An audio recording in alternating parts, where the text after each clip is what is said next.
everybody, Simasic this year again to talk to you about what I bought and what I watched today. And today, headed out to my local Goodwill, picking myself up two pretty cool VHS sets, so let's take a look at what I got. The first title I picked up was Hail Caesar. This year's an 80 documentary, comes with 6 VHS tapes. Very cool, got this for $1.97. Brand new, never opened. Very cool to get this. Absolutely love A&E documentaries. So again, $1.97 for this brand new, never opened 6 VHS set is fantastic. And the second title I picked up was Ken Burns' America, also only for $1.97. This year is a 7 VHS set, and it's also brand new, never opened. Another fantastic deal. It's a PBS documentary. I've seen a few of these, but I'm definitely looking forward to checking out the whole set. Absolutely love the show. This should be a great watch. But there was one other title I got today. The wife headed out to Walmart, and when she came home, she had a surprise for me. She ended up picking me up this amazing Spider-Man comic book and sneak peek bonus DVD. Originally listed as $2.96, but on sale for $1, so she didn't really spend all that much, but it was really nice of her to pick this up for me. It's nothing I necessarily need, but I guess for collecting purposes, it's pretty cool. I'll probably keep it just wrapped in its packaging. I'm not really going to open this up. I don't really need to see a sneak peek of The Amazing Spider-Man. Haven't seen it yet, but do I really need to see a sneak peek of it? Not necessarily, but pretty cool again. Comes with a little mini comic book and also a bonus DVD, so very cool. Very nice of the wife to grab this for me. So that's it for what I bought today, so now it's what I watched. And today I decided to check out Stand By Me, a movie I've seen dozens of times. I've been a big fan of this ever since I was a little kid. I remember every time this one came on TV, I would always watch it. It was one of the first DVDs I picked up 11 years ago when I first started collecting. Just a huge fan of this movie all around.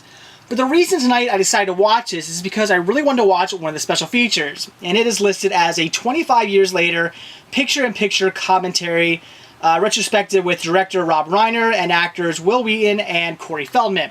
That sounded pretty cool to me, but I wasn't quite sure, what it was going to be. And I only watched about 5 minutes of it and had to stop watching. It was done so poorly. As it says, it's a picture-in-picture. So it shows the movie playing, and then down the corner is a picture of our 3 commentators. And they're just sitting there. They're sitting there with headphones on, there's a microphone in front of them, and they're just talking. You can't hear what's going on in the movie like a normal commentary where you can still kind of hear what's going on, but they're just talking over top of it. No, it's completely silent, and there's just a little box of a picture of them just sitting there talking. It just was... The commentary was interesting enough, but I didn't want to see that. I didn't want 3/4 of the picture taken up by them, by a picture of them talking. Again, they were just sitting there. They weren't doing anything. There wasn't anything going on. They're just sitting there in their chairs. They just seemed really pointless and stupid. I would have much rather had a normal, typical commentary where the movie's playing, you can hear a little bit, but they're just talking over it. That would have been great. I would have listened to the entire thing. It would have been fantastic. But this commentary, again, I got about 5 minutes through it and just could not take it anymore. I hated the way it was set up. It was just not working at all. So, unfortunately, what probably could have been a good commentary, I didn't bother to listen to. I was very let down by that. But I still decided I wanted to watch the movie because I actually haven't seen this movie in a few years. And for that, I decided, yeah, I definitely got to sit down and watch this one again. I already have the DVD in. Why not? And again, I love it. It's a fantastic movie about 4 kids and their adventure basically to find a dead body. But it's great to see their friendships, and it's great to see all the emotion the characters have. And this movie has a little bit of everything. It has sad moments, happy moments, funny moments, really there's just great adventure moments, lots of suspense. It's a real good just friendship movie. There's not too much more to say about it than that. I mean, even though it's a fantastic film, it is just what it is. It's a bunch of kids going to find a dead body and kind of the adventure they go on. It's not full of, fantasy or anything like that. It feels like a real life story, and I think that's one of the things that makes it fun. It's not like, let's say, Goonies, where it's a bunch of kids going on an adventure, but there's some crazy, stuff happening that would never happen in real life. Sort of similar, where a bunch of kids are going to look for something, but in this case, it's a lot more realistic, and it feels like a true story and something that could really happen, and it's just extremely well done. Now, there's something I've always noticed about this movie, and it's between the characters Gordy and Chris. I was drawing a blank there for a sec. Gordy and Chris, I mean, maybe it's just me. I've never really seen anybody really talk about this in other reviews I've seen, but there seems to be a bit of a, love relationship going there. Again, not that I have anything wrong with that. I mean, if two boys want to fall in love with each other, hey, that's more power to them. That's fine by me. But, I always just really saw that as, I've always wondered, were these two boys falling in love with each other? And at the end of the movie, when Gordy's talking, he's grown up now, he's talking, and, he's saying that he was going to miss him the most and everything like that, it really makes me wonder if they had a little bit something more going on than just good friends. I mean, a lot of, hugging and arms around each other and being really emotional with each other, which, I don't know, maybe some boys do that. I'm just thinking about when I grew up, that certainly wasn't the case. They just seem really, really close to one another,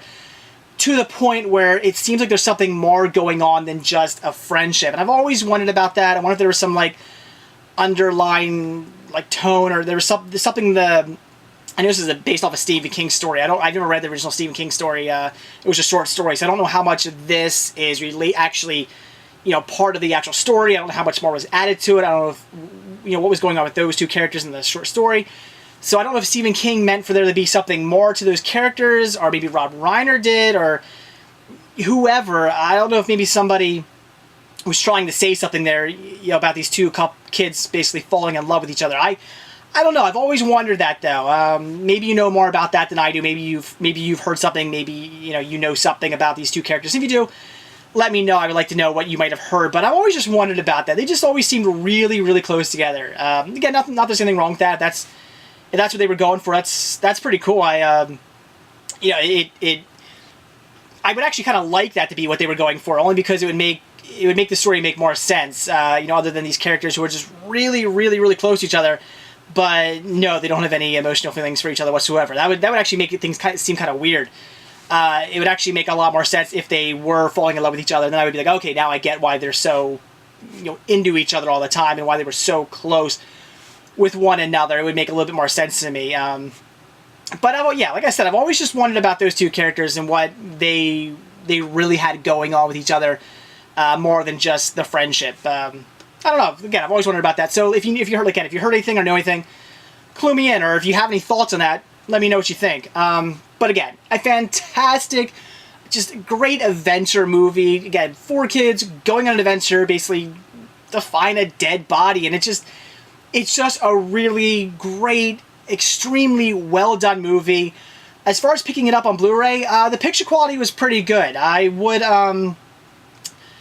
I'm debating whether or not I want to tell you it's worth the upgrade. I say if you're a huge, huge fan of the movie, it's worth the upgrade.